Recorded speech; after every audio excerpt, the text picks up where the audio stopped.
নমস্কাৰ পুতাঞ্জলি তৰফৰ পৰা মই আৰাধনা শৰ্মাই সকলোকে স্বাগতম জনাইছোঁ।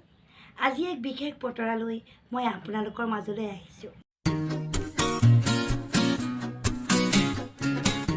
নেৰানেপেৰা বৰষুণৰ ফলত অসমত বানপানীয়ে এক ভয়াৱহ ৰূপ ধাৰণ কৰিছে। অসমৰ দৰং জিলাৰ মঙলদতো বানপানীয়ে ভয়াৱহ ৰূপ ধাৰণ কৰিছে।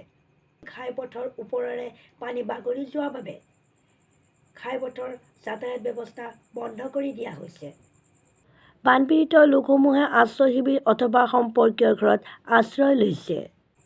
এনে পৰিস্থিতিত সংহত শিশু উন্নয়ন প্ৰকল্পৰ পূব মঙলদৈ খণ্ডৰ অংগনবাড়ী কৰ্মী সহায়িকা ছুপাৰভাইজাৰ CDPOকে ধৰি বিভিন্ন লোকে এক প্ৰশংসনীয় পদক্ষেপ হাতত লৈছে।